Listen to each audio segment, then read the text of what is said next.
welcome to the lesson. Sorry, someone is drilling today, and so you may hear some other noises. This is the second phrasal verb lesson. The first phrasal verb lesson was about money, so if you missed that, please go to my channel and you can find it. This one is about work. So the first phrasal verb, take someone on. It means employ. Employ someone. So the company has taken on 2 new managers, 2 new marketing directors. I don't know, it could be anybody, but we decided not to take anybody on in future for this position. It's the same as employ. You can use it all the time like employ. We didn't employ him, we did employ him. Okay. Take over is when one company buys the majority of shares of another company, and so they take that company over. They become the majority shareholders and they take that company over. So maybe you can say BMW took over Rover.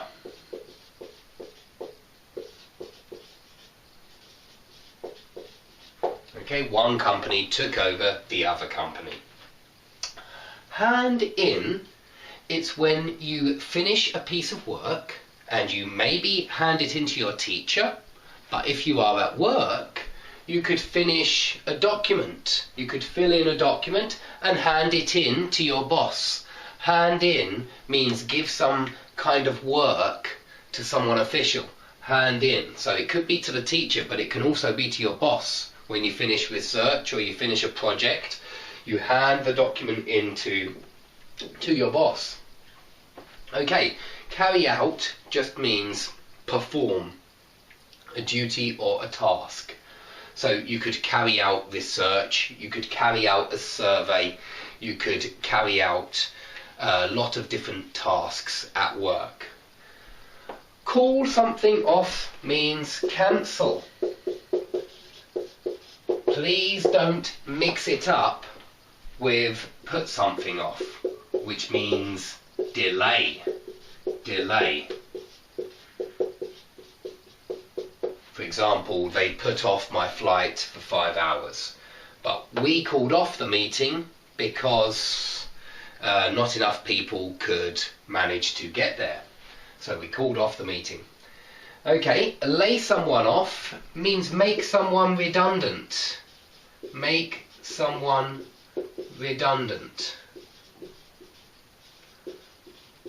Similar to sack or fire someone, get rid of someone. But make someone redundant, it means that there have been cutbacks. The company can't afford to employ so many people, and so they have to get rid of some people, and you are laid off. They lay you off. You are made redundant. Okay, fill in is usually used like fill in a form or fill in a document. But fill in for someone, this is very different. This is when maybe someone is away from work, someone who is important, and you fill in for them while they are away. You work instead of them. You work in their place. You do their jobs. You carry out their tasks. So you fill in for that person.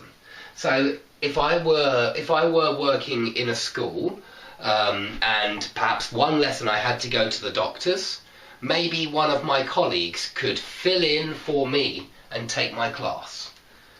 Okay, stand down. It's when a position of authority, the man in that position decides to resign from that position. He decides to leave that position. He stands down, and so someone else takes that position. They don't fill in for him because this is just temporary. This is permanent. When you stand down, it's permanent, and somebody comes and replaces you, that's permanent. Okay, cut back on means reduce. You can cut back on cigarettes, cut back on alcohol, but you can also cut back on the number of staff working for you and make some people redundant, lay off some workers. Be snowed under. I've put be because I don't think you see it active, only passive. I am snowed under with work. It means I have so much work It's like it's snowing on me and I'm under a big pile of snow, a big pile of work. So you are snowed under at work, lots and lots of work, very, very busy. If you are very, very busy and you're working every moment, you are slaving away. It means you're working every single minute of the day, slaving away. Knock off is slang, almost. It's very, very informal, certainly. And you might say to your friend, what time do you knock off? It means what time do you finish? Sometimes people even say get off. What time do you get off? What time do you knock off? It means what time do you finish? Okay, knuckle down is a bit like slave away, except it means start slaving away. Start working really hard. Knuckle down, start working hard. Slave away just means work hard. Knuckle down is more like let's start working hard. Let's get down to business. I think we often use get down to, like knuckle down. Let's get down to business. Let's get going, get started. Get out of is avoid a responsibility. Avoid a task or responsibility or duty. For example, maybe your boss says you have to meet the client at the airport and you decide you don't want to, and so you try to get out of this job. You don't want to do it, you try to avoid this job.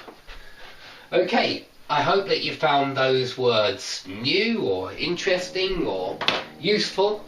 Sorry about the drill, hopefully we won't have a drill next time. And please subscribe if you like the lesson. I hope to see you soon. Please subscribe if you've enjoyed this lesson and would like to receive more over the next few weeks. Here are some videos on phrasal verbs, auxiliary verbs, tenses, and verb forms as well, like gerunds and 2+ infinitive. Please watch them and try the quizzes below the videos, and I hope that you improve.